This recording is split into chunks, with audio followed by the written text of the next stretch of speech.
Shalom Bapak Ibu yang dikasihi Tuhan. Shalom. Apa kabarnya hari ini? Luar biasa. Luar biasa ya. Percaya bahwa hidup kita ada dalam tangan Tuhan. Amin. Tentunya Tuhan yang akan pelihara hidup kita. Tuhan sendiri yang akan menuntun hidup kita.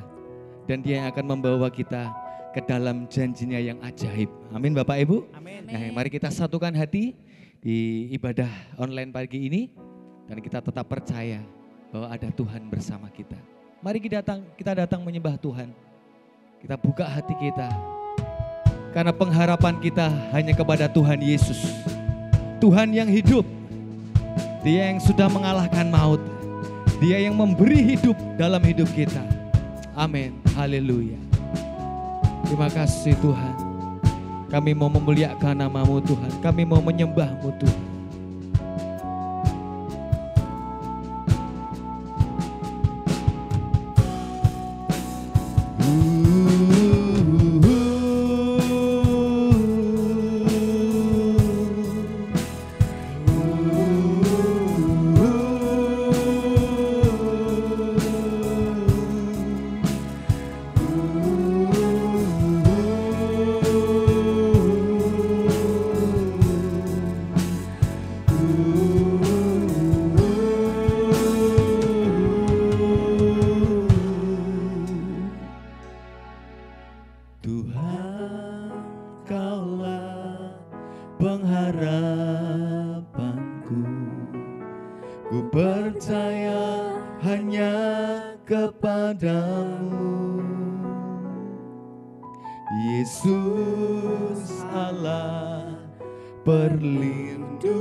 Percaya kepadamu ya Tuhan. Percaya hanya kepadamu,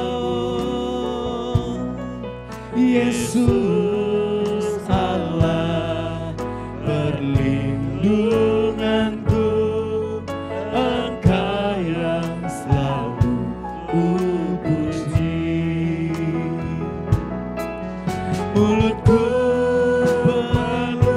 Mulutku penuh dengan kepadamu ya Yesus Tuhan. Sepanjang hari ku beri penghormatan kepadamu ya Allahku. Mulutku penuh dengan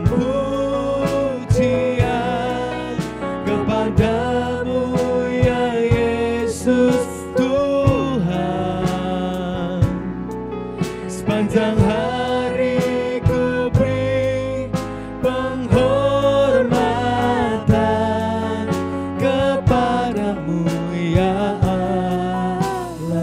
Mari saya ajak kita semua untuk bangkit berdiri dimanapun Anda berada saat ini. Datang menyembah Tuhan dengan segenap hati kita. Tuhan, Kaulah pengharapanku. Ku percaya hanya kepadamu, Yesus Allah perlindunganku. Engkau yang selalu ku puji. Tuhan, Kaulah pengharapanku.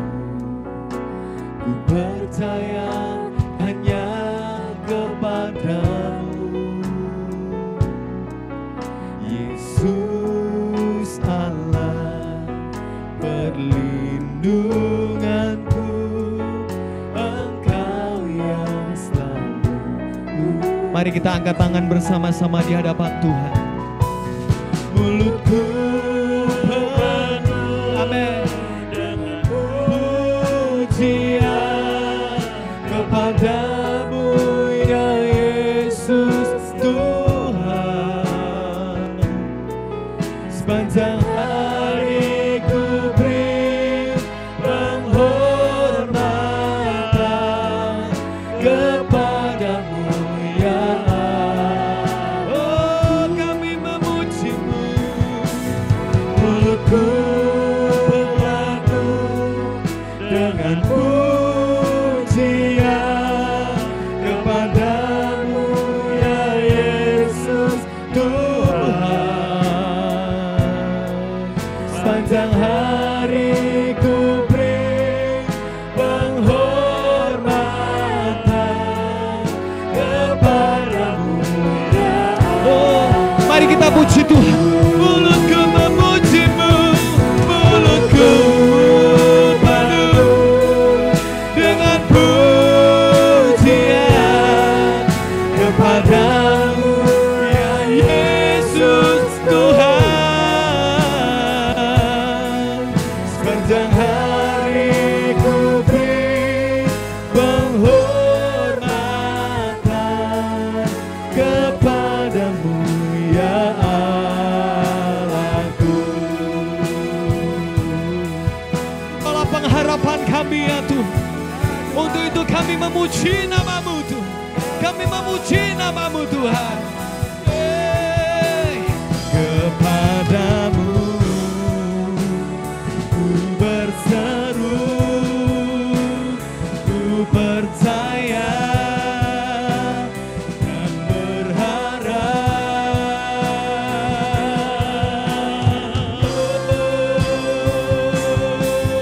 Mulutku penuh dengan pujian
Haleluya.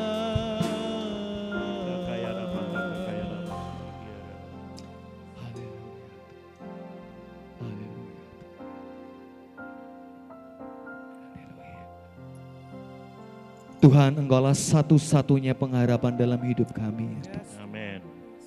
Engkaulah satu-satunya Allah yang kami percaya Tuhan. Amin. Hanya di dalam nama Yesus Kristus Tuhan. Allah yang kami sembah. Allah yang kami puji. Allah yang kami tinggikan. Dan yang kami percaya di dalam nama itu ada damai sejahtera. Di dalam nama Yesus ada sukacita. Di dalam nama Yesus ada kekuatan. Di dalam nama Yesus ada kemenangan. Di dalam nama Yesus kami menikmati berkat-berkat yang terbaik yang Kau sediakan dalam hidup kami ya Tuhan. Untuk itulah kami hidup Tuhan. Bukan karena kami melihat keadaan dunia ini. Tetapi hidup kami karena iman kami kepada Engkau Tuhan. Amin, amin. Dan itu yang akan kami pegang selama-lamanya Tuhan. Kan Engkaulah jaminan hidup kami di dunia ini Tuhan. Terima kasih Tuhan, terima kasih Tuhan. Dan saat ini Tuhan, kami bersama dengan jemaat-Mu Tuhan. Kami mau bersuka cita, menikmati kebaikan-Mu, menikmati bait-Mu ya Tuhan saat ini. Karena saat ini adalah saat-saat yang terindah di mana kami menikmati hadirat-Mu Tuhan turun dalam hidup kami Tuhan. Memenuhi hidup kami Tuhan saat ini. Ya Allah Roh Kudus, yang mengurapi kami semua dimanapun kami berada saat ini. Beri kami roh sukacita. Beri kami roh sukacita-Mu Tuhan. Agar kami Tuhan dapat menikmati janji-Mu lebih lagi Tuhan. Terima kasih Tuhan, terima kasih. Urapi kami semua Tuhan. Dan kami siap untuk memuliakan nama-Mu dengan pujian ini Tuhan. Biarlah nama-Mu makin dipermuliakan. Di dalam nama Tuhan Yesus. Mari Bapak Ibu semua yang dimanapun Anda berada saat ini, katakan bersama-sama dengan kami. Amin. Haleluya, haleluya. Siap untuk bersukacita Bapak Ibu? Ya boleh senggol suaminya, boleh senggol istrinya. Yuk kita bersukacita karena Tuhan ada bersama kita saat ini. Haleluya. Allah itu sungguh baik. Sungguh baik. Tuhan Yesus itu sungguh baik. Amin. Mari nikmati kebaikannya Tuhan. Haleluya. Allah itu baik, sungguh baik bagiku. Ditunjukkannya kasih setianya. Dia menyediakan yang ku perlukan, menyatakan kebaikan, menyatakan kebaikan, menyatakan kebaikannya padaku. Allah itu baik. Allah itu baik, sungguh baik bagiku. Ditunjukkannya kasih setia. Allah bekerja dalam segala hal. Allah bekerja dalam segala hal, mendatangkan kebaikan, mendatangkan kebaikan, mendatangkan kebaikannya pada kasih setianya, kasih setianya. Amin. Tak pernah berubah, dulu, sekarang, dan selamanya. Ajaiblah kuasa dalam namanya. Yesus ku luar biasa. Mari kita bangkit berdiri Bapak Ibu sekali lagi. Percaya Allah itu baik. Allah itu baik, sungguh baik bagiku. Ditunjukkannya kasih setianya. Dia menyediakan, amin, yang ku perlukan, menyatakan kebaikan, menyatakan kebaikan,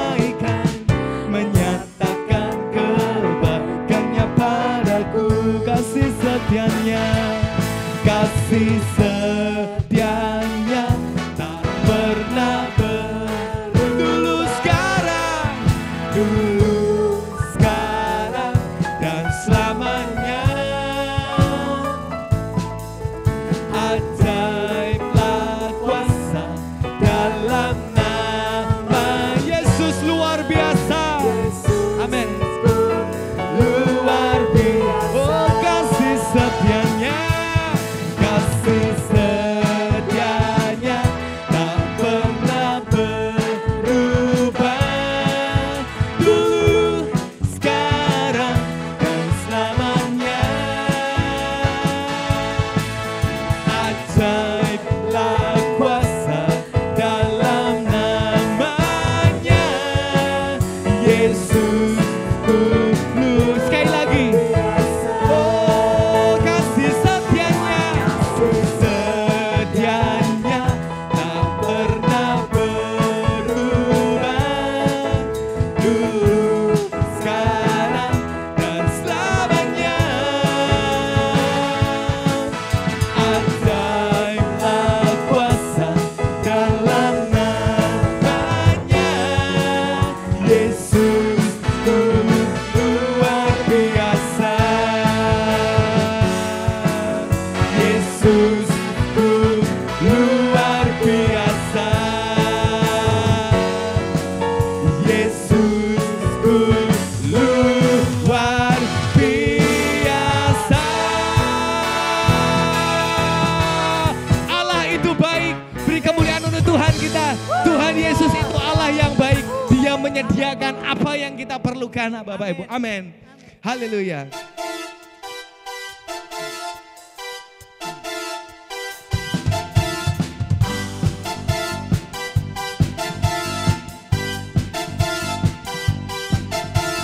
Ku mau tinggal, ku mau diam nikmati bait-Mu.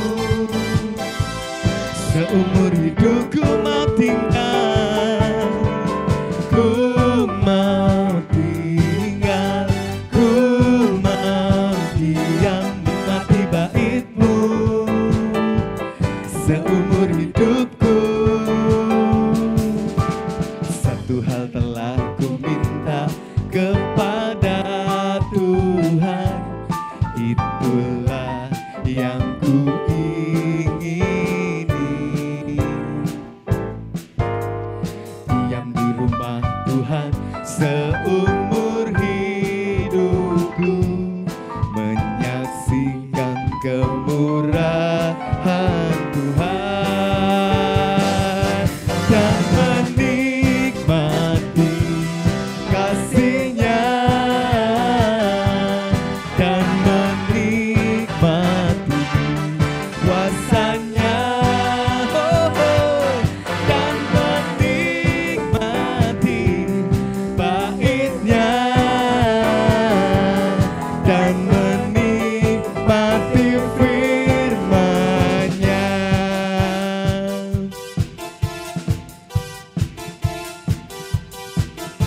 Satu hal telah ku minta kepada Tuhan, itulah yang ku ingini. Diam di rumah Tuhan seumur hidupku, menyaksikan kemurahan Tuhan dan menikmati kasih-Nya dan menikmati kuasa-Nya, dan menikmati bait-Nya dan menikmati firman-Nya dan menikmati kasih-Nya dan menikmati kuasa-Nya dan menikmati bait-Nya dan menikmati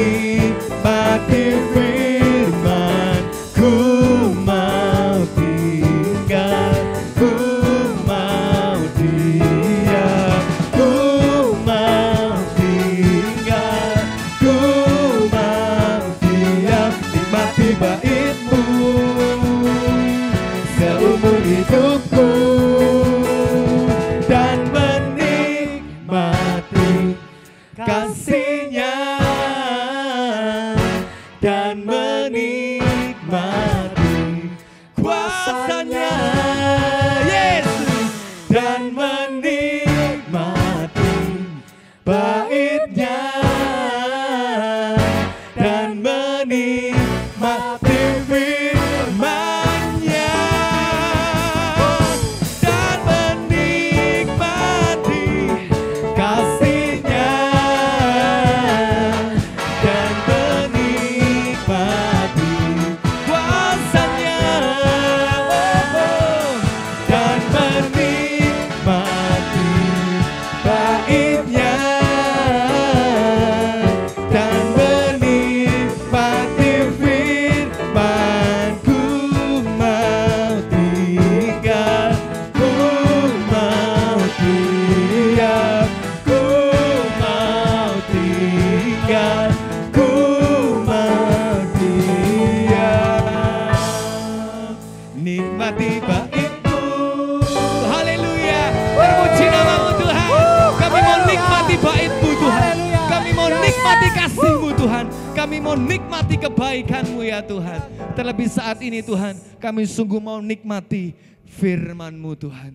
Kami mau buka hati kami Tuhan untuk firman-Mu yang berkuasa untuk mengubah hidup kami Tuhan. Biarlah hidup kami menjadi tanah yang lembut, yang subur untuk siap Kau tanami dengan firman-Mu ya Tuhan. Haleluya.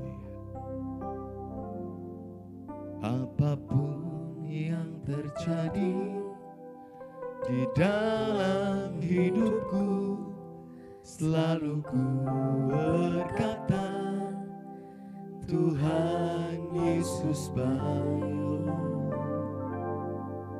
Dalam segala hal yang terjadi, tetap ku berkata, Tuhan Yesus baik. Apapun yang terjadi di dalam hidupku, selalu ku berkata, Tuhan Yesus baik. Dalam segala hal yang terjadi, tetap ku berkata, Tuhan Yesus baik.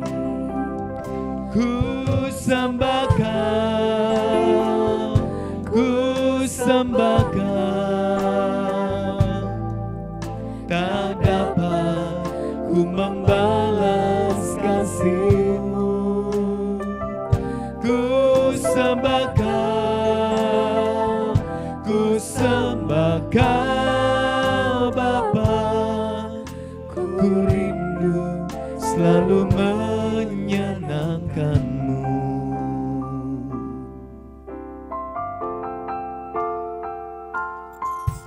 Apapun yang terjadi di dalam hidupku, selalu ku berkata, Tuhan Yesus baik.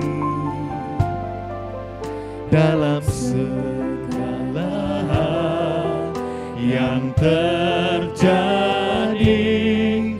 tetap ku berkata, Tuhan Yesus, kami menyembah-Mu.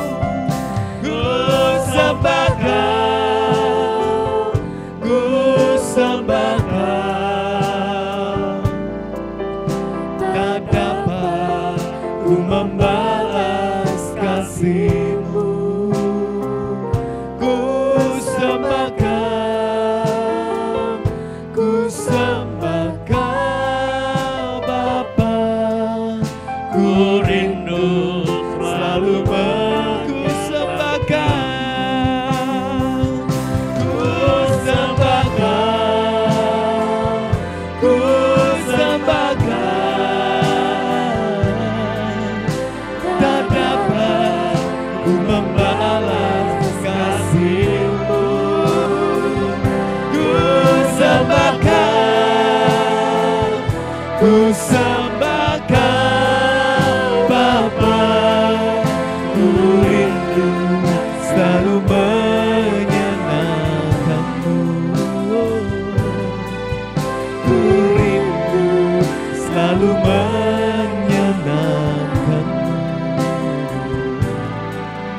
ku rindu selalu menyenangkan-Mu. Haleluya. Kami siap terima firman-Mu Tuhan dengan segala kerendahan hati dan hidup kami Tuhan. Biarlah firman-Mu yang menyampaikan apa yang menjadi isi hati-Mu saat ini Tuhan. Di dalam nama Tuhan Yesus Kristus. Haleluya. Amin. Puji Tuhan, Bapak Ibu dan saudara-saudara yang diberkati Tuhan. Senang sekali apabila saat ini kita dapat kembali beribadah kepada Tuhan. Walaupun di tengah-tengah situasi seperti ini, memang tidak semua orang mendapat kesempatan untuk bisa beribadah di ruangan gereja. Tetapi sekalipun mungkin di antara saudara-saudara berada di rumah, namun yang terpenting marilah kita gunakan sebaik mungkin untuk kita mendekatkan diri kepada Tuhan. Saya pribadi senang sekali kalau pada saat ini saya bisa berada di tengah-tengah saudara di GBI Philadelphia Semarang Indah ini. Dan pada kesempatan ini izinkanlah saya untuk mengetengahkan sebuah tema. Dan ini menjadi beban saya karena melihat tentang keadaan yang sesungguhnya. Dari kehidupan orang-orang yang menyebut dirinya sebagai orang Kristen, menyebut dirinya sebagai orang-orang yang beriman. Namun yang ingin saya sampaikan, sejauh mana kita bisa membaca tentang karakter daripada orang itu sendiri. Walaupun dia menyebut diri sebagai orang Kristen, mungkin dia menyebut diri sebagai seorang hamba Tuhan. Atau mungkin dia adalah seorang pejabat gereja. Apakah itu yang namanya diaken, apakah itu yang namanya majelis, apakah itu yang namanya pengurus gereja. Namun sejauh mana kita bisa membaca tentang tabiat atau karakter yang dimiliki. Karena ini adalah hal yang penting. Oleh karena itu saya ketengahkan kebenaran firman Tuhan yang berbicara tentang karakter Kristen yang sejati, yang murni. Karena ada banyak orang-orang yang kita jumpai di sekitar kita menyebut diri sebagai orang Kristen, tetapi tabiatnya tidak seperti yang Tuhan inginkan. Bahkan mungkin kita sendiri juga tidak menginginkan melihat kondisi seperti itu. Menyebut dirinya sebagai pejabat gereja, tetapi tabiatnya tidak memuliakan Tuhan. Nah, oleh karena itu benar kata Alkitab, bahwa Alkitab berkata ada orang-orang yang berbulu domba tetapi hatinya serigala. Nah, oleh karena itu mari pada kesempatan ini kita akan membuka Alkitab kita dalam kitab Roma pasal yang pertama dari ayat yang ke-8. Ini adalah surat kiriman daripada Rasul Paulus jemaat yang ada di Roma. Dalam Roma pasal yang pertama dari ayat yang 8 berkata demikian, pertama-tama aku mengucap syukur kepada Allah oleh Yesus Kristus atas kamu sekalian, sebab telah tersiar kabar tentang imanmu di seluruh dunia. Karena Allah yang kulayani dengan segenap hatiku dalam pemberitaan Injil anaknya adalah saksiku bahwa dalam doaku aku selalu mengingat kamu. Aku berdoa semoga dengan kehendak Allah aku akhirnya beroleh kesempatan untuk mengunjungi kamu. Sebab aku ingin melihat kamu untuk memberikan karunia rohani kepadamu guna menguatkan kamu. Yaitu supaya aku ada di antara kamu dan turut terhibur oleh iman kita bersama. Oleh iman kita bersama. Baik oleh imanmu maupun oleh imanku. Saudara-saudara, aku mau supaya kamu mengetahui bahwa aku telah sering berniat untuk datang kepadamu. Tetapi hingga kini selalu ada terhalang. Agar di tengah-tengahmu aku menemukan buah seperti juga di tengah-tengah bangsa bukan Yahudi yang lain.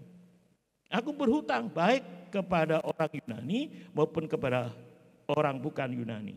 Baik kepada orang terpelajar maupun kepada orang tidak terpelajar. Itulah sebabnya aku ingin untuk memberitakan Injil kepada kamu juga yang diam di Roma.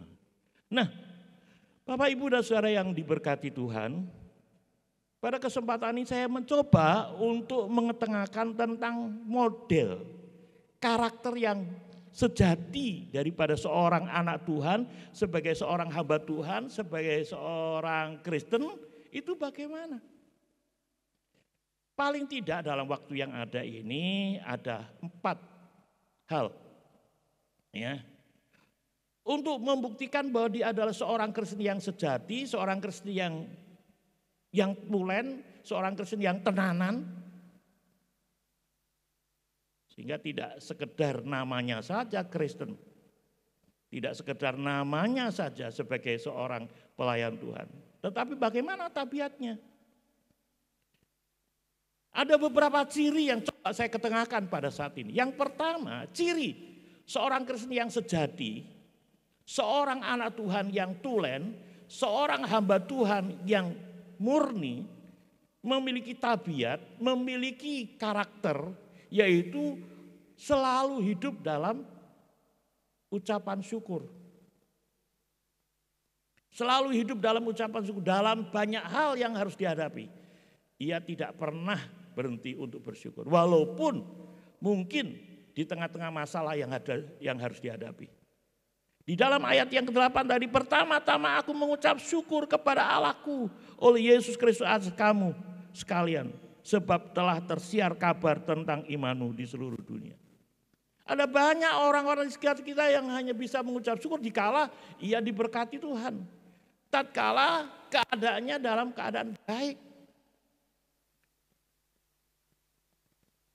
Tapi bagaimana dikala ia sedang menghadapi kesulitan, di saat ia menghadapi kesusahan? Mungkinkah ia bisa bersyukur? Mungkin lebih banyak ia bersyukur dan mungkin juga menyalahkan situasi dan keadaan yang terjadi. Contoh, seorang kemudian ditinggal oleh yang dicintai untuk pulang ke rumah Bapa. Di tengah-tengah kesedihan seperti itu rasanya sulit untuk bisa bersyukur. Sebab akan bisa terjadi sesuatu yang aneh bagi orang yang tidak memahami. Oh, kok seneng-seneng ditinggal oleh suaminya, oleh istrinya, oleh anaknya, oleh anggota keluarganya. Tetapi memang tidak mudah. Tidak mudah. Tetapi ini ciri karakter seorang Kristen yang sejati itu seperti itu. Di tengah-tengah kesulitan yang bagaimanapun. Dari mulut bibirnya tidak pernah berhenti untuk bersyukur.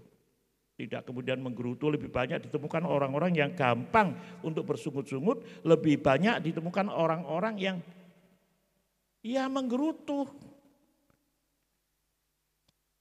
Nah, Bapak Ibu Saudara, mengapa ada orang-orang yang tidak bisa hidup dalam pengucapan syukur? Ada beberapa alasan yang coba saya tengahkan pada saat ini. Yang pertama, kamu tidak menyadari bahwa ucapan syukur itu adalah perintah Tuhan. Itu perintah Allah untuk setiap kita yang menyebut diri sebagai anak Tuhan, yang menyebut diri sebagai orang Kristen itu.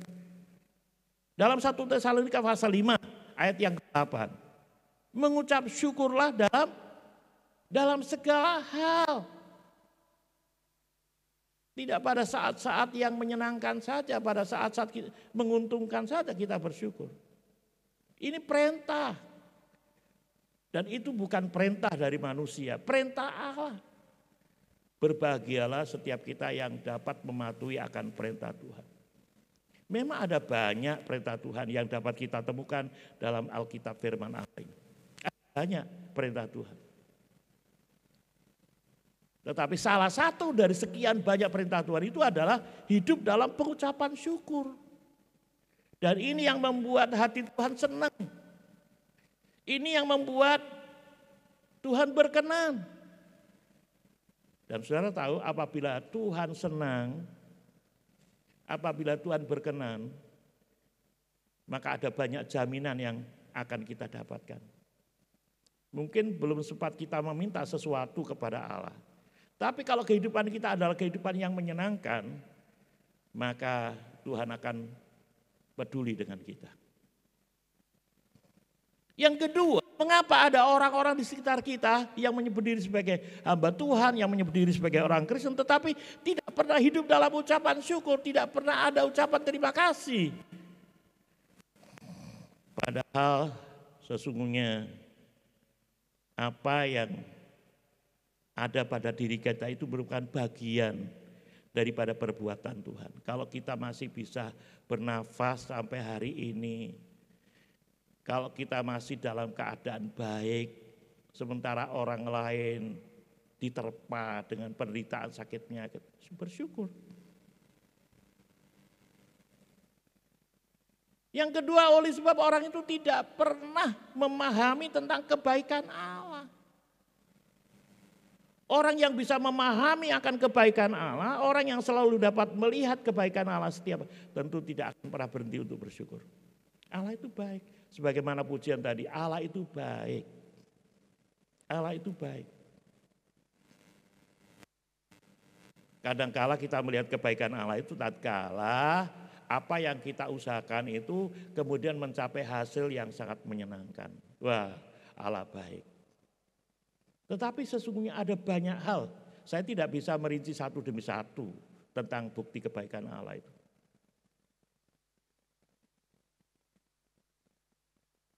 Kalau kita bisa makan walaupun tidak semewah tetangga kita, bersyukur.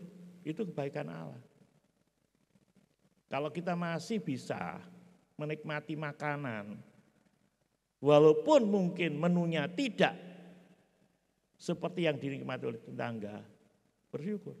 Sebab ada orang-orang yang tidak bisa, harus melalui infus, harus melalui alat tertentu. Bersyukur. Yang ketiga, mengapa ditemukan ada orang-orang yang menyebut dirinya Kristen tetapi selalu hidupnya itu bersungut-sungut. Wah, ngomel. Enggak pernah ada hari yang tanpa ngomel. Wah, dan begini. Bagaimana tante tentang pekerjaan hari ini, tentang tokonya? Wah, padahal sebenarnya masih merupakan perhatian Tuhan, walaupun mungkin tidak memperoleh penghasilan sebesar yang diharapkan. Seseorang akan mampu hidup dalam pengucapan syukur. Karena apa? Karena orang itu bahwa di balik ucapan syukur itu ada kuasa. Kalau kita bisa bersyukur dalam haleluya, kita akan nikmati nanti kuasa Tuhan yang bekerja di luar daripada jangkauan pikiran kita. Sungguh sekali. Berterima kasih, pujian. Tentu saudara masih ingat tentang dua orang rasul yang dipenjarakan. Secara manusia sepertinya itu tidak mungkin bisa lolos. Iya kan? Tidak mungkin. Mungkin lebih gampang daripada kedua rasul tersebut menggerutu dan protes. Bukankah aku melakukan hal yang baik? Aku bukan melakukan tindakan kriminal, tetapi kenapa aku dipenjarakan? Tapi tidak demikian yang dilakukan. Walaupun secara logika dia bisa untuk bersungut-sungut, untuk marah. Tapi tidak dilakukan. Di tengah malam mereka berdua menaikkan pujian, nyanyian.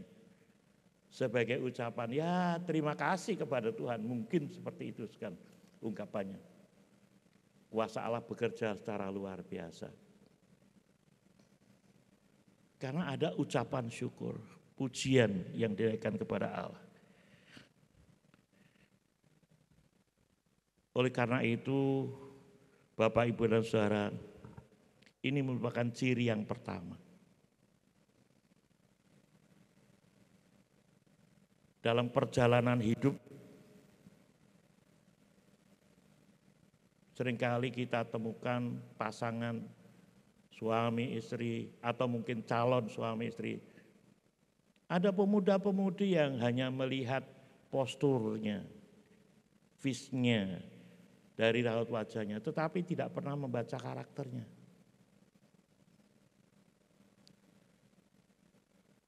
Yang kedua, seorang Kristen yang sejati itu tidak saja selalu hidup dalam ucapan syukur, tetapi mempunyai kesukaan berdoa.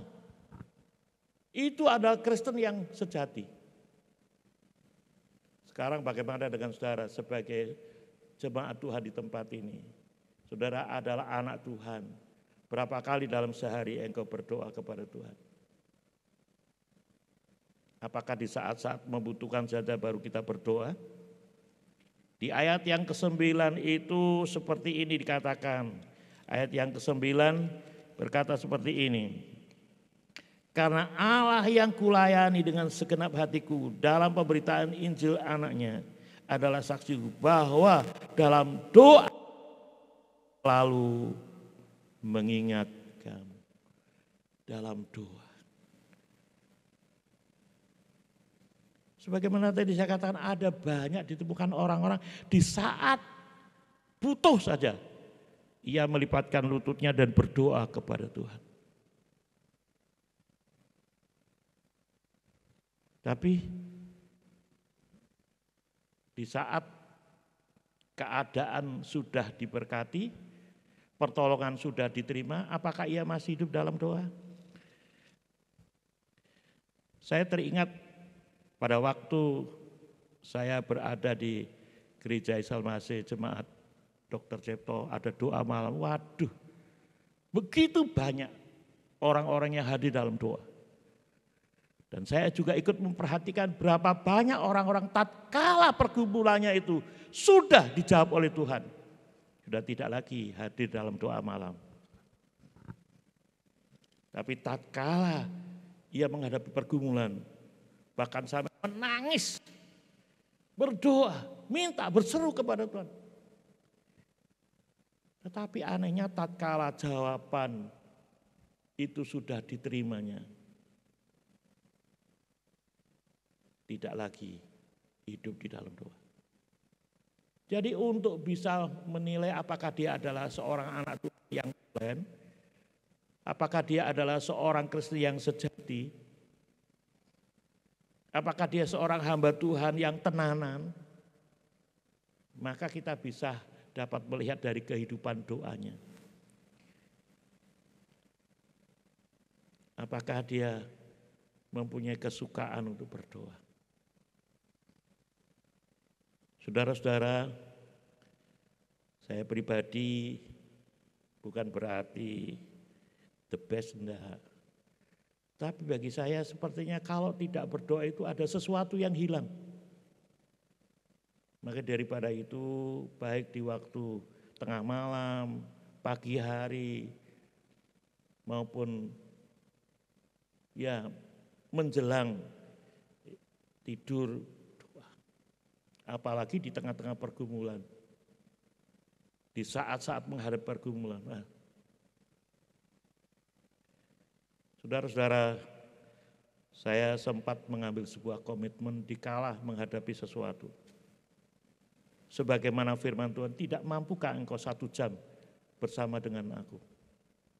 Ya, pada waktu melihat Tuhan Yesus di Taman Getsemani ada Petrus yang sedang tertidur, kemudian dibangunkan. Tidak mampu kamu. Saya teringat dengan ayat itu sehingga saya mengambil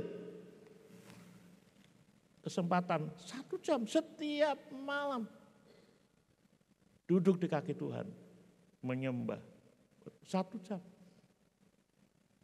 Dan itu menjadi sebuah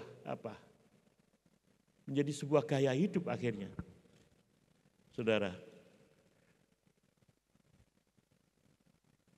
Bapak Ibu dan saudara-saudara yang dikasihi Tuhan, ini adalah ciri, tanda kekristenan yang sejati seperti itu.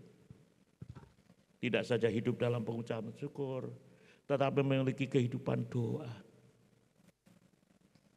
Dalam Yohanes pasal 16 ayat 24 berkata, "Saat kamu belum meminta sesuatu pun dalam namaku, mintalah, berdoalah, maka kamu akan menerima supaya penuhlah sukacitamu."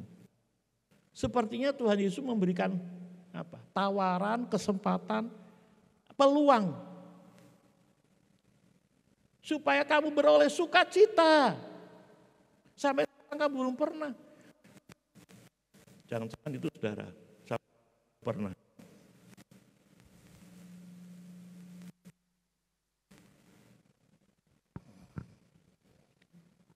Saya teringat pada waktu masih bukan saja di URI, di Dr. Cipto itu kan ada istilahnya itu persekutuan rumah tangga atau mungkin KPK begitu.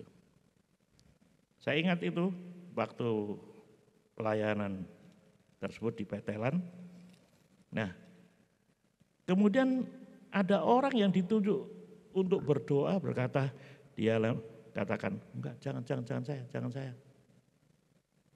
Enggak bisa, padahal ditinjau dari sudut lamanya dia menjadi orang Kristen lebih dari 1 tahun. Enggak bisa ya. Enggak. Nah,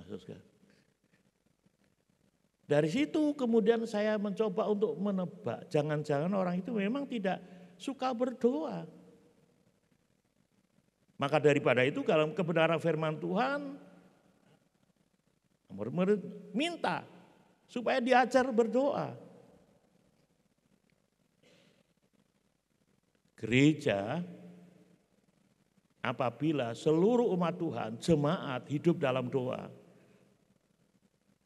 ini menjadi salah satu kunci daripada pertumbuhan gereja. Ini adalah salah satu kunci daripada perkembangan gereja. Kehidupan doa itu penting. Tatkala saya mendapat kepercayaan untuk mengembalakan jemaat di Apuri itu, boleh katakan itu nomor 1. Pokoknya kehidupan doa pagi, doa malam. Saya berkiblat pada Dr. Jepta pada waktu saya sebagai rohaniwan di sana. Saya adakan. Tidak peduli berapa orang, tapi saya mempunyai kehidupan doa itu penting. Jemaat akan betul dan hasilnya memang betul. Tapi belakangan ini saya dengar tidak ada doa. Doa pagi sudah tidak ada. Doa malam ya sudah tidak ada. Doa pagi khusus ya sudah tidak ada, yang biasanya saya adakan tiap Sabtu pagi sudah tidak ada. Saya berpikir bagaimana dengan kehidupan gereja ini ke depan. Pada waktu itu bagi saya doa itu punya peranan yang sangat penting dalam sebuah pertumbuhan gereja. Demikian juga berbahagialah Bapak Ibu yang telah menikah, mempunyai pasangan hidup yang punya kesukaan untuk berdoa. Apakah itu sebagai suami, apakah itu sebagai istri. Saya terlalu yakin doa itu mempunyai kekuatan kuasa yang luar biasa. Betul. Kebenaran firman Tuhan itu ya dan amin. Doa itu mendatangkan kekuatan kuasa. Besar kuasanya. Dan saya terlalu yakin kalau sepasang suami istri 2-3 orang berkumpul berdoa, maka tidak heran rumah tangga itu akan mengalami lawatan Tuhan. Saya terlalu yakin penjagaan, pemeliharaan Tuhan itu pasti. Maka daripada itu sampai sekarang kamu belum pernah meminta dalam namaku. Belum pernah. Artinya belum pernah berdoa. Minta, cobalah berdoa. Supaya kamu beroleh sukacita.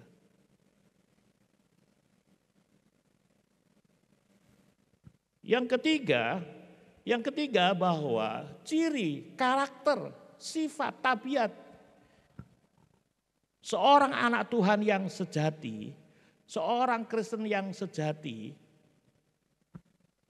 tidak saja hidup dalam pengucapan syukur, memiliki kehidupan doa,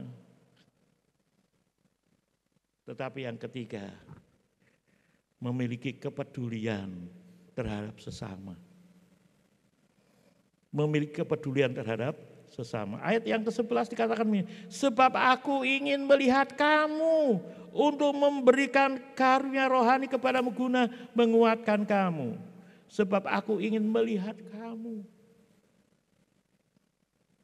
Kepedulian.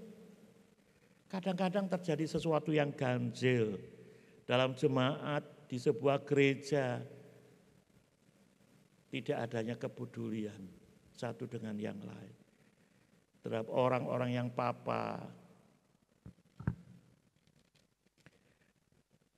Beberapa hari yang lalu itu saya ketemu dengan salah seorang pemungut sampah atau pemulung lah di area Purianjasmor. Dan dia sempat kemudian mendekati saya. Dia berkata, wah Pak, bahasa daerah sak mangke kok adem nggih. Beda kali rikala jenengan taksih mimpin teng mriki. Artinya itu ada kepedulian.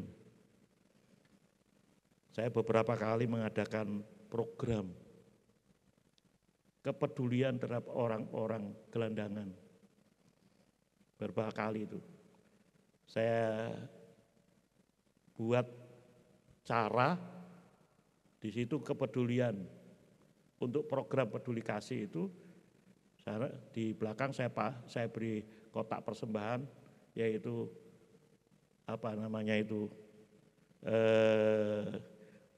program Rp1.000 kepedulian. Saya punya kesan bahwa tidak mungkinlah jemaat, mungkin ada yang hanya memberi 1.000, tetapi saya yakin bahwa banyak yang akan memberi lebih dari 1.000. Jadi saya sengaja tulis di situ, saya pasang ada di kotak itu tentang program Rp1.000. Dan hasilnya menyenangkan. Saya berkata kepada panitia, kepada pengurus yang saya tunjuk untuk membuat satu gerakan, ya, membagi sembako kepada orang-orang jalanan, termasuk para pemulung. Wah, ada di antara mereka yang sempat dimenangkan, tapi sekarang sudah meninggal. Bapak-bapak tukang beca itu. Saudara-saudara, pentingnya kepedulian terhadap sesama itu. Karena walau bagaimana, saudara, ada dua hal yang saya sampaikan, bahwa ada yang pertama, bahwa walau bagaimana kita ini masih butuh orang lain. Dalam kehidupan skup yang kecil, keluarga, rumah tangga, sering kita menjumpai suami tidak lagi peduli dengan istri. Tidak lagi peduli dengan suami. Orang tua tidak peduli lagi dengan anak. Apa yang terjadi? Cobalah bayangkan. Ditemukan suami-suami yang egois, istri-istri yang egois. Sehingga tidak ada perhatian satu dengan yang lain. Itu bom waktu, tinggal nunggu saja. Perjalanan hidup rumah tangga seperti itu akan hancur di tengah jalan. Karena walau bagaimana satu dengan yang lain butuh. Ya, kalau kita tidak butuh orang lain, ya mungkin tidak perlu tinggal di sini, tinggal di tengah hutan sana atau bagaimana, ya kan? Kita butuh orang lain. Apalagi mungkin berjalannya usia, Kemudian kita sudah sangat tua, kan kita butuh bantuan orang lain. Dalam gereja penting kebersamaan, guyub, saling memperhatikan. Kadang-kadang dalam gereja itu ada gap, kaya dengan miskin, enggak peduli dengan orang-orang miskin. Bapak Ibu dan jemaat, kita melihat contoh utama, teladan utama adalah Kristus. Bagaimana dia peduli dengan kita manusia, seharusnya kita binasa. Allah bisa berlaku tak mau tahu dengan keadaan kita, tapi tidak demikian. Allah rela tinggalkan tahta kemuliaannya, datang ke dalam dunia untuk memberikan apa? Keselamatan, peduli dengan kita. Yang seharusnya karena firman Tuhan berkata upah dosa itu maut, sama-sama kita akan menuju pada kematian yang kekal. Tetapi oleh karena Allah peduli dengan kita, maka dia datang, memberikan jaminan, memberikan perhatian kepada kita akan keselamatan itu. Dan bukan saja itu. Kebenaran firman Tuhan dalam Filipi pasal 4 ayat 19 itu Allah mencukupkan dalam segala yang kita perlukan. Luar biasa. Siapa kita ini? Tetapi itulah merupakan teladan, itu contoh. Kita sebagai anak-anak Tuhan, kita sebagai orang Kristen seharusnya kita mencontoh pada Kristus. Bagaimana dia peduli dengan kita. Dia rela mengorbankan dirinya, mati di atas kayu salib. Untuk siapa? Untuk kita. Bapak, Ibu, dan jemaat, coba kita melihat sebuah contoh tentang perjalanan gereja mula-mula dalam Kisah Rasul yang keempat. Alkitab mengatakan bahwa kemudian terjadi pertumbuhan jumlah dalam sejarah gereja. Terus kan, ya, gereja mula-mula itu. Karena apa? Karena ada kepedulian. Mereka ada di antara mereka, salah satu dari mereka menjual tanahnya, dipersembahkan. Untuk apa? Mencukupkan keperluan yang lain. Dan akibatnya terjadilah pertumbuhan dalam jumlah.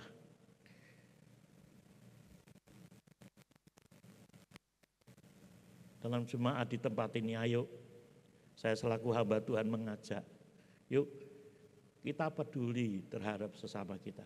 Kita peduli terhadap pelayanan, kita peduli terhadap pekerjaan Tuhan, kita peduli. Saya tidak bisa pikir kalau jemaat ya tidak melihat jumlahnya, tetapi kalau jemaat itu sudah tidak lagi punya kepedulian terhadap satu dengan yang lain, mungkinkah gereja itu akan bisa bertumbuh? Saya kira kecil kemungkinan. Bisa-bisa malah justru ambruk. Dalam kehidupan berumah tangga sama. Kalau suami tidak peduli dengan istri tidak peduli dengan suami, orang tua tidak peduli dengan anak, lihat aja. Tinggal tunggu waktunya aja. Rumah tangga itu tidak akan bertahan lama. Masing-masing itu punya kebutuhan. Suami punya kebutuhan, istri punya kebutuhan, anak punya kebutuhan. Tapi sejauh mana perhatian kita satu dengan yang lain. Dalam gereja sama.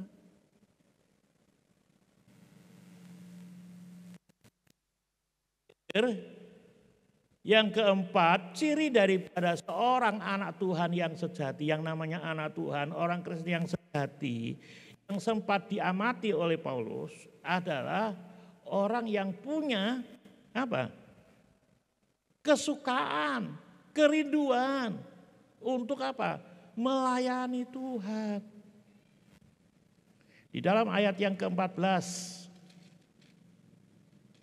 katakan demikian dalam Roma pasal 1 ayat yang ke-14 seperti ini. Aku berhutang baik kepada orang Yunani maupun kepada orang bukan Yunani. Baik kepada orang terpelajar maupun kepada orang yang tidak terpelajar. Aku rasa berhutang. Pengen untuk menolong mereka orang yang Yunani maupun yang bukan Yunani, mereka terpelajar tidak. Bapak, Ibu dan jemaat. Firman Tuhan berkata anak manusia datang bukan untuk dilayani tapi melayani. Saya sangat senang, bersukacita sebagai seorang gembala jemaat, gembala sidang, punya jemaat yang punya semangat dalam pelayanan, punya kerinduan yang kuat.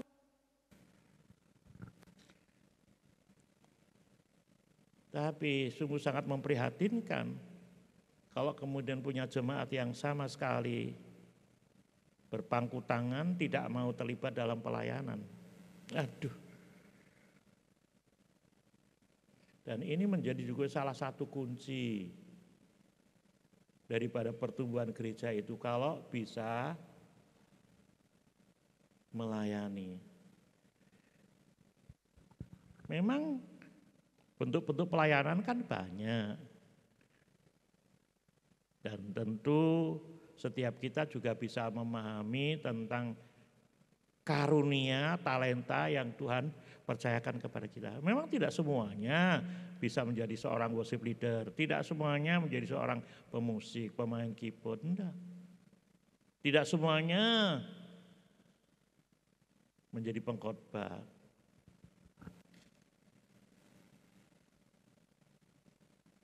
Tapi ada bentuk-bentuk pelayanan yang bisa kita ambil. Entahkah itu sebagai guru sekolah minggu, apakah mungkin terus kan, ya, tidak banyak dilihat orang sebagai pendoa syafaat.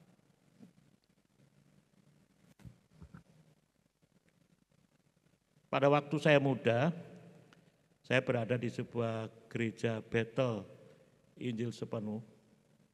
Ada seorang ibu yang sudah tua. Tetapi sekalian, dia mengambil bagian pelayanan di bidang doa. Karena faktor usia memang.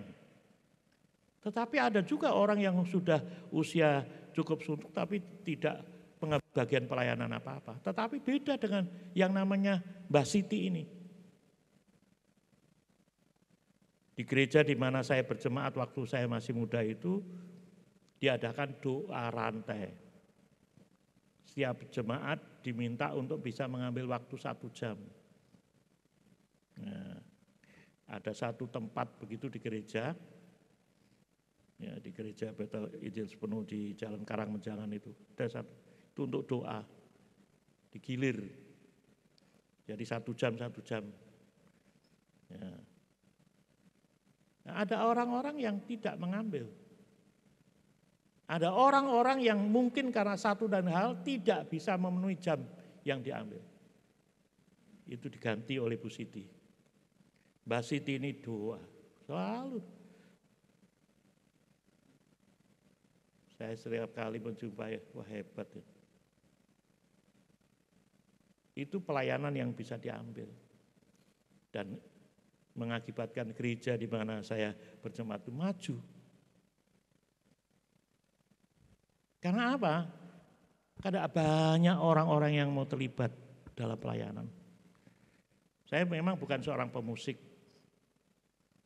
Tapi pada waktu saya diajak sama Om Saiyap sebagai gembala sidang itu pelayanan ke desa Cerme. Ya tugas saya belum sekolah Alkitab. Saya hanya membawa gitar besar itu, saya bagian bass betot gitu, dengan teman jalan kaki. Pelayanan. Ada beberapa anak kaum muda. Dan dari gereja itu Mungkin kurang lebih ada hampir 10 kaula muda yang dibentuk oleh pendeta ini untuk masuk sekolah kitab, melayani. Termasuk salah satunya adalah saya dibimbing untuk menjadi seorang pelayan Tuhan. Jadi ciri daripada orang Kristen yang sejati itu, ciri daripada anak Tuhan yang menyebut diri adalah anak Tuhan, dia akan mempunyai gairah untuk melayani Tuhannya. Dengan bakat, kemampuan, talenta, karunia yang dimiliki. Saudara-saudara, ada beberapa contoh dalam Alkitab, tetapi karena waktu sajalah yang tidak memungkinkan untuk saya sampaikan. Dalam Lukas pasal 8, di situ ada perempuan-perempuan yang melayani. Dalam 1 Raja-Raja 17, janda Sarfat yang sempat melayani Elia. Perempuan Sunem pun melayani Elia. Ada banyak dalam perjanjian maupun baru. Tetapi yang perlu untuk menjadi perenungan kita. Berapa lama sudah menjadi orang Kristen? Berapa lama sudah menjadi orang Kristen? Berapa lama sudah menjadi seorang anak Tuhan? Sudahkah sudah terlibat dalam pelayanan di gereja ini? Saya sebagai hamba Tuhan menantang saudara, ayo selagi masih ada kesempatan. Ada pujian, hidup ini adalah kesempatan. Kita gunakan kesempatan yang ada ini untuk apa? Melayani Tuhan. Berfoya-foya. Bapak, Ibu, dan jemaat yang dikasihi Tuhan. Kiranya 4 hal ini yang dapat saya sampaikan pada kesempatan ini. Bapa, kami bersyukur karena kami dapat mendengar kebenaran firman-Mu yang menantang setiap kami. Agar tidak sekedar orang tahu bahwa kami Kristen, tetapi hanya sekedar nama. Namun tabiat kami tidak ubahnya seperti orang-orang dunia. Kami lebih banyak dan lebih sering ngomel, bersungut-sungut. Sepertinya tidak ubahnya seperti orang-orang dunia. Oleh karena itu kebenaran firman Tuhan menempelak setiap kami Tuhan. Untuk kami menunjukkan citra yang sesungguhnya sebagai seorang anak Tuhan. Hidup dalam ucapan syukur, selalu bisa berterima kasih kepada-Mu Tuhan.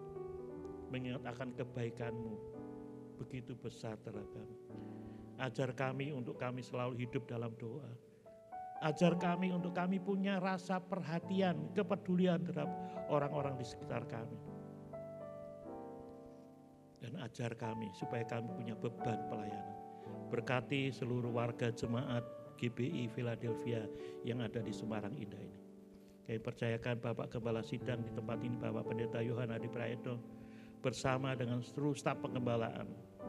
Berkati, pakai menjadi alat dalam tangan Tuhan untuk mengembangkan akan gereja ini.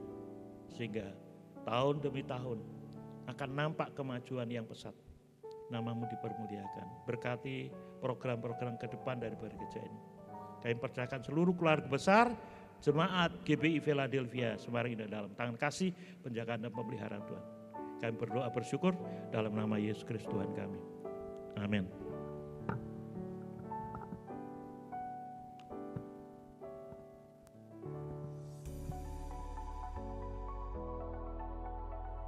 Shalom saudaraku, dalam rangka Jubilium 50 tahun Sinode Gereja Bethel Indonesia, pada tanggal 5 Oktober yang akan datang, kita akan mengadakan 5G Conference dari jam 1 siang sampai jam 6 sore yang bisa diikuti oleh para hamba Tuhan, para pengurus jemaat, dan juga generasi muda.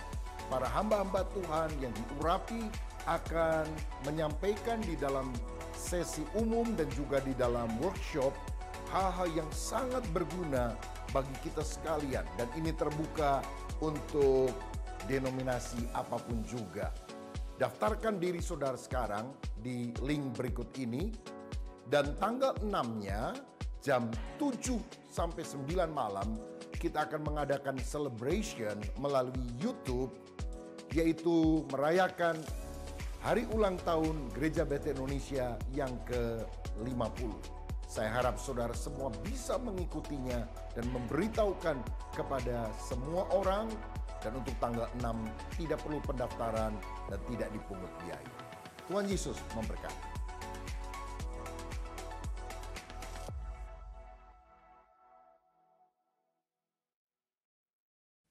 Shalom Bapak Ibu yang terkasih dalam kasih Tuhan kita Yesus Kristus. Hari ini kita kembali mengadakan ibadah secara online, dan harapan kami yang ada di sini agar Bapak Ibu semua dalam keadaan yang sehat dan baik-baik saja. Yang mewakili Gembala Sidang dan juga pengurus, kami mengucapkan banyak terima kasih kepada Bapak Pendeta David yang sudah menyampaikan kebenaran firman Tuhan dan boleh menjadi berkat buat kita semua. Dan biarlah kiranya Tuhan yang terus memakai pelayanan Bapak David bagi kebesaran kemuliaan akan namanya. Saya terima kasih Pak. Dan ibadah kita minggu depan di tanggal 4 Oktober di tahun 2020 masih akan dilakukan secara online pada pukul 8 pagi, dan firman Tuhan akan disampaikan oleh Bapak Gembala Sidang Pendeta Yohan Hadi Praetno, MBA PhD. Dan bagi jemaat yang akan memberikan persembahannya, baik itu persembahan kasih, persembahan khusus atau juga persepuluhannya, dapat dilakukan melalui transfer ke nomor rekening yang kami tampilkan pada akhir tayangan ini, atau juga dapat Bapak Ibu lihat pada kolom deskripsi. Marilah kita terus berdoa agar Tuhan menyatakan kuasa-Nya atas bangsa dan negara kita, sehingga dapat terbebas dari pandemi virus COVID-19. Dan ingat, tetap lakukan protokol 3M, memakai masker, menjaga jarak, dan mencuci tangan. Tuhan memberkati. Marilah kita mengakhiri ibadah kita hari ini dengan doa berkat. Kita akan bersama-sama bagi berdiri dan kita angkat kedua tangan kita kepada Tuhan. Kami bersyukur Tuhan buat kasih setia-Mu di dalam kehidupan kami. Dan kami juga bersyukur Tuhan buat firman yang sudah Tuhan berikan kepada kami. Untuk kami boleh selalu berharap kepada Tuhan, untuk kami selalu berdoa kepada Tuhan. Karena kami percaya doa orang yang benar itu punya kuasa yang sangat besar. Dan kami yakin dan percaya Tuhan bahwa kuasa Tuhan itu tidak pernah berubah. Dulu, sekarang, bahkan sampai selama-lamanya. Dan ketika kami berdoa, Engkau Tuhan yang mendengar buat setiap surahan doa anak-anak-Mu ya Bapa. Dan kami percaya dan pegang akan firman-Mu itu bagi kehidupan kami semua. Sidang jemaat dikasih Tuhan, pada akhir ibadah pada saat ini, terimakan berkat dari Tuhan kita Yesus Kristus. Diberkatilah dengan kesehatan yang baik, diberkatilah keluarga dan rumah tanggamu, diberkatilah usaha dan pekerjaanmu, dan diberkatilah segala hasil pekerjaan tanganmu, karena Tuhan yang menyertai engkau. Tuhan akan memberkati dan melindungi engkau. Tuhan menyinari engkau dengan wajah-Nya dan memberikan kepadamu kasih karunia-Nya. Tuhan mengabaikan wajah-Nya kepadamu dan akan memberikan kepadamu damai sejahtera. Mulai saat ini sampai Maranatha, Tuhan yang kita kasih datang untuk kali yang kedua. Mari kita yang percaya katakan dengan iman bersama-sama, amin.